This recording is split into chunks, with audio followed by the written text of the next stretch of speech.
Well, hello there. You very nearly caught me in a shirt and tie. I'm just in from work. I've eaten, so I'm not going to get all grumpy. But I haven't changed yet. I thought I'd just steal a couple of minutes and start to have a look at the shuttle that we've been so eagerly anticipating. Come on.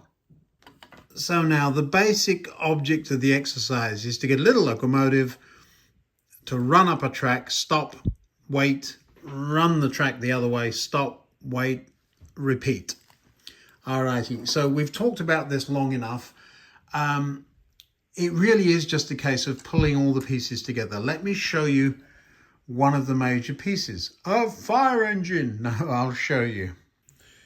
Now you might remember that by hooking up this battery, we managed to get the fire truck's light to flash. Do you remember that? And it was all controlled by this little circuit. Very common electronic circuit called a multivibrator, or more commonly referred to as a multivib. The rate at which that light flashes, and there's another one I'm hiding there. You see there's two of them. They're not quite flashing at the same rate, but that's because these two capacitors here charge up, discharge, and turn on these transistors. I'm not going to get into all the theory behind it, just to say that this little circuit is very easy to build. I'm going to show you how. But by adjusting these funny little controls here, we can set the value. So let me play with those for just a minute. And if I turn this, we've already set that fire truck up, so we can mess. Now, do you see the blue light's on? And it's taking much longer. Now, if I could keep turning in that direction, and the other one as well, it's still working, but it's taking a long time. Do you see this? Now, if we could slow it down even more, and instead of having a light there, we had one of those little relays I showed you. Do you remember those? Let me get one out of the packet I've got beside me here. This little relay here. If we put one of these where that light were, then the relay would operate that polarity switch we showed you a couple of videos ago. Am I making some sense? So how do we get it to slow down? Well, right now in this circuit are a couple of little capacitors. I haven't looked at the values of them, but let's have a look, see what they say. Can you see what it says on there?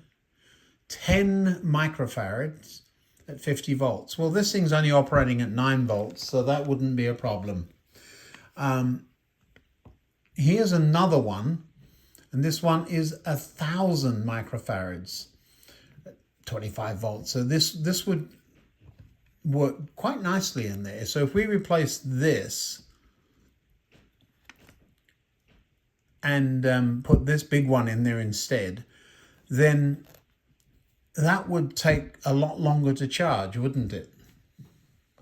Now, not only are the capacitors capable of being increased in size, but so is the resistor that allows current to flow to charge them. So we could up the ante a bit on those too. But remember, whichever value variable resistor we put in there, it will vary from 0 ohms right up to the maximum. So just putting a really big one in there, let's say, I don't know, 10 mega ohms or something, that would do it. The only issue then is you wouldn't have very much tolerance. A tiny little adjustment would make a big difference. But the other way, let me quickly show you what that is. This is an integrated circuit, more commonly known as an IC. It's a little out of focus. Let me pop it down somewhere where you can see it. So for scale then, there's the capacitor, there's our LED, very slowly flashing now. And right down here beside it, there's a centipede. No, what would that be? An octopede, I suppose. It looks like a bug, doesn't it, laying upside down? Well, this is an integrated circuit. This happens to be, I'm trying to turn it so you can read the writing on it. It's going to be very hard. Oh, no, there you go.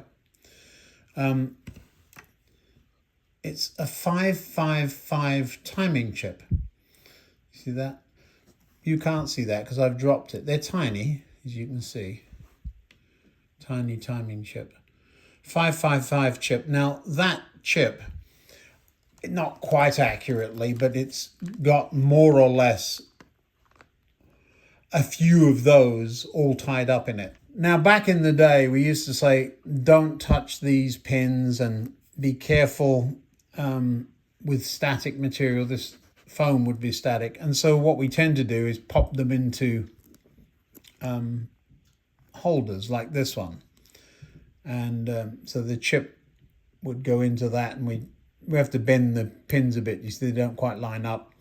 We shove that in there. And honestly, the real reason for it is that we can easily mess them up with the soldering iron. So a 555 timer. Couple of other advantages just for the super technical then. The output of this kind of multivib has a sawtooth waveform rather than a square waveform. The issue is when you're operating a relay, it can get a little bit warm if you're working on a sawtooth, and if you're square wave, it just goes clunk much more readily. So we're better using a 555. That's all got very complicated, but the first thing we're going to do is we're going to recreate this circuit on a breadboard for you. So here's a piece of breadboard.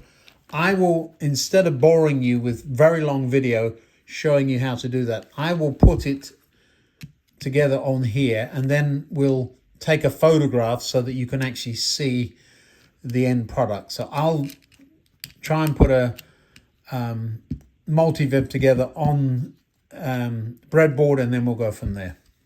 Right before I go, you can just stick integrated circuit sockets in there like that. You see that I've just shoved it in across the central gap there. So I could do it that way. So I'll make two, one with diode, one with transistors, and one with a 555, and we'll go from there. While I remember,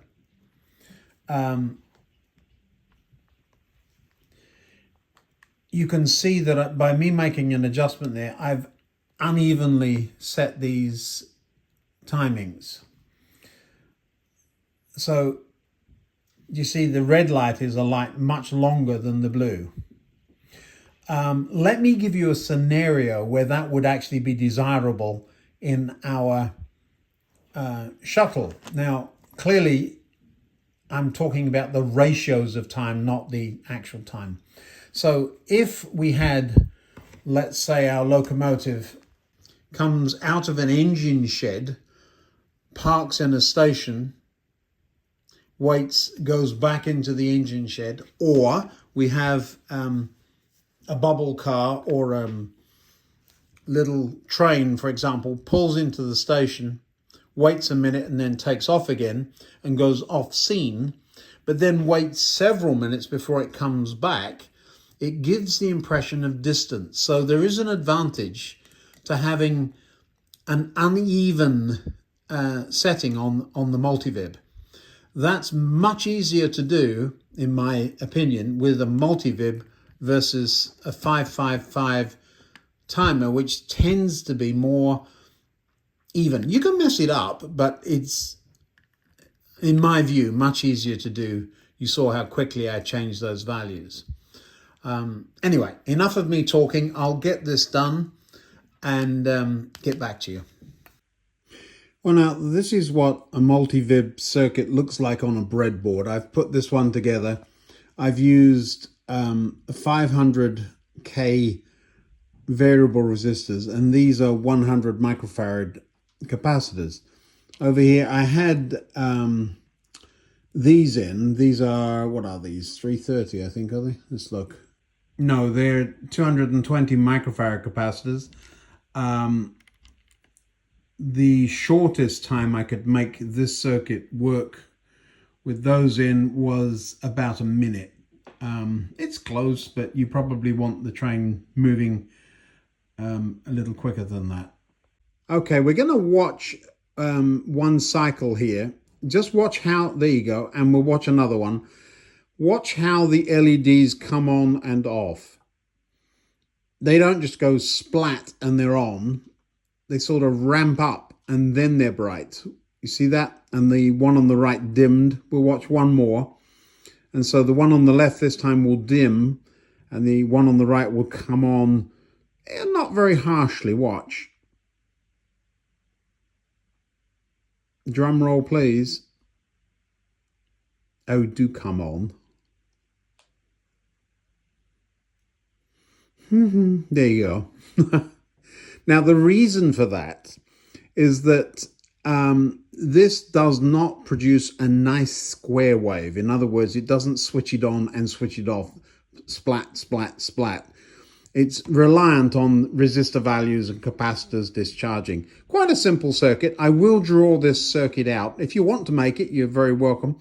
I'll have a little play with it first. Hold on 1 second and I'll see how long I can make it go. Well, with the 500,000 ohm variable resistors and 100 microfarad capacitors, that's as fast as I can make it go. That's one end of the spectrum. And the other end, if I crank those controls all the way around the other way, they will change about every 25 or 30 seconds. Now, you can significantly increase that simply by adding or replacing those capacitors. But again, this isn't the ideal waveform for switching a relay. It really wants to be on or off, so a bit of a splat rather than a, yeah, I think about it, I'll do it. But that's what it looks like. I'll draw that circuit diagram out for you and put the values on, and then you can freeze it on the screen. And then I'll get on and do the 555 version, and you'll see the difference. Well, I just realized it didn't explain what a breadboard does. The blue line and the red line, so these holes are all connected together going this way. In the middle, these ones, every row are all connected together. And what I do is I put the red one, the red wire, the positive there, and the negative all the way down there, and simply hook a battery to it. So this red wire here goes to the battery, and this one goes to the other side of the battery. And then you simply put jumpers, where are we? You simply put jumpers into wherever you want to have them be. You jam the components in, and quite literally, let me show you, you can just pull the components out. Is it like that? See? Yeah. And put them back in a different place till you get it right. So it's very easy. It's like doing a 3D puzzle. So that's what breadboard is. It's very cheap. You'll find it on Amazon, I'm sure, or elsewhere. Yeah. So this is the 555 chip version of that. What I want you to do is to look how sharply the LED comes on and eventually goes off. This is set for about 12 seconds or something like that. This control would simply adjust one side of that circuit. Usually you would adjust the speed with the capacitor there. Let's just see how long this thing is.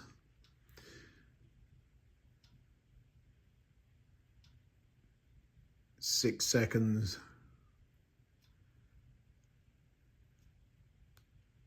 12 seconds. Yeah, you can see it's about right. Let's change that capacitor out, and I'll put a much bigger one in there and we'll see what happens. So with the values I've used, we've got a lopsided oscillator. This is a 200K variable resistor, but it's set at about midway, so 100 there. And this is a 220. Let me check, see if that really is what I think it is. Yeah, it's a 220 microfarad capacitor. And it's 30 seconds or so one way, 20 seconds or so the other. So I like that speed. You could slow it down a little more, increase the size of the capacitor, or just shove another one in across it. So yeah, we've got the speed about right, but I want you to notice with that LED how sharply it comes on. You can come on now. Yeah, there you go. It didn't just drift on. That's much better for relays. And so what I'm going to do now is simply take the LED and the current limiting resistor out and put that relay in circuit. This diode here is wired effectively across the terminals of the relay, and the relay is busily clicking away. It's far less exciting than a light bulb or LED coming on and off, but that is now working. So then with both the 555 version and the 2-transistor multivib version, you simply take out the LED and one of the resistors, hook up the coil of the relay, but remember to put in a diode across the coil.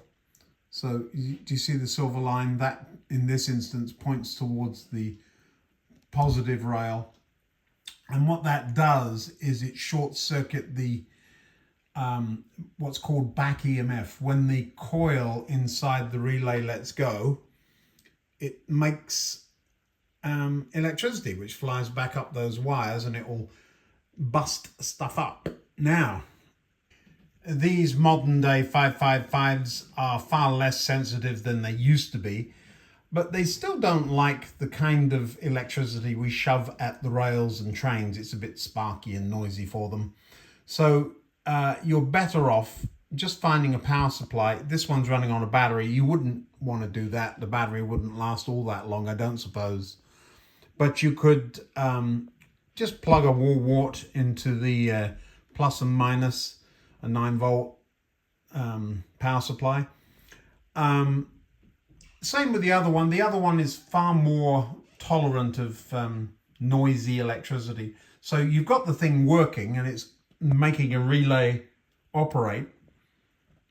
And if you look back a couple of videos, you'll see how I wired a switch, a reversing switch. And that's what you need to do with these 6 connections here.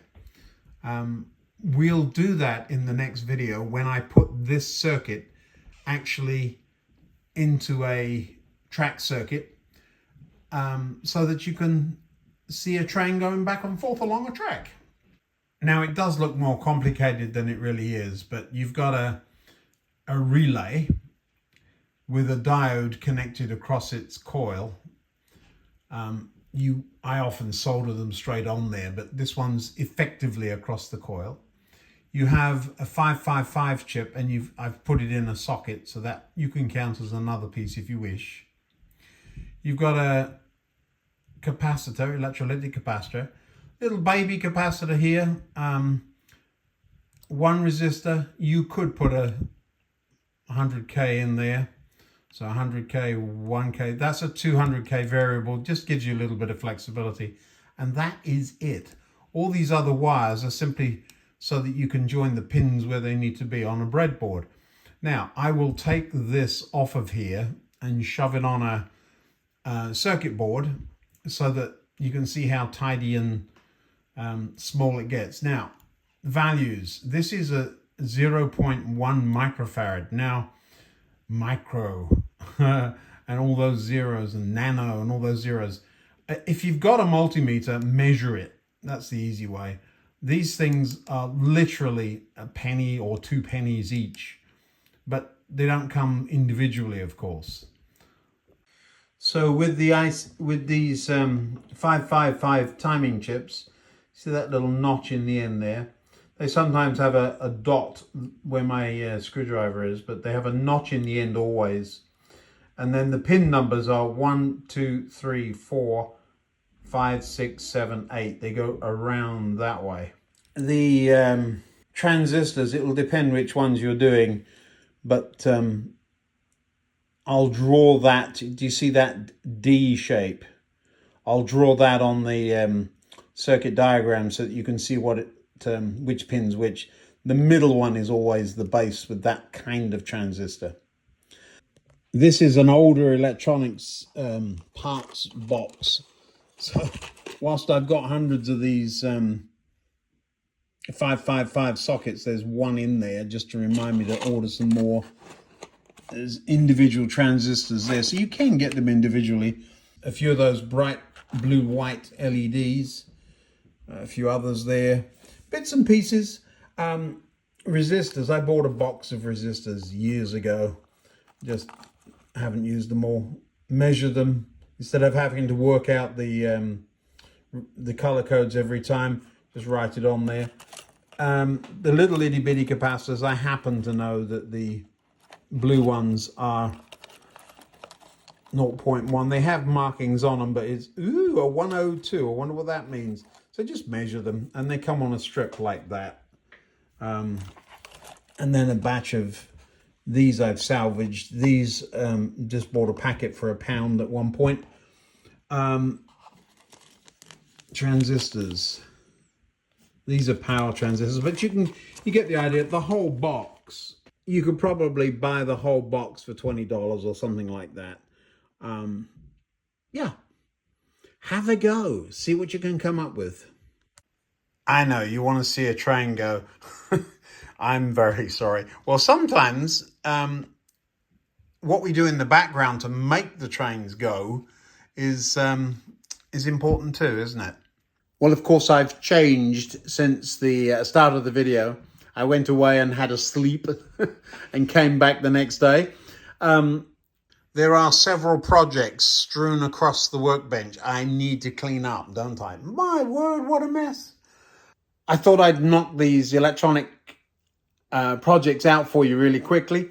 We'll build a little diorama shuttle circuit for you, just so you can show that it can be done very simply, cheaply, and effectively. We'll do that over the next few days. It might take a few weeks before you see it, but it is coming.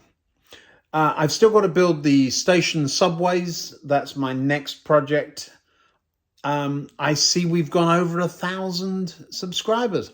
Wow. Where did that come from? Well, thank you. If you haven't subscribed already, go ahead and do so. Thank you. And if you like the videos, click like. Let me know what you want to see. If you got questions about this stuff, it's just me tinkering. My goal is to demystify it, just to make it easy. Dirt basics for some, I absolutely understand that, and we will get to some complex stuff in the future. We're also trying to renovate a rather large basement model railway, and we're getting there. We're getting there slowly. I hope you enjoyed the lovely red train the other day. Oh, that thing's gorgeous. Some more things coming. That box didn't just have that train in it. I spent all my pocket money in one go. Thanks for watching. We'll see you next time before I give away too many secrets. See you now.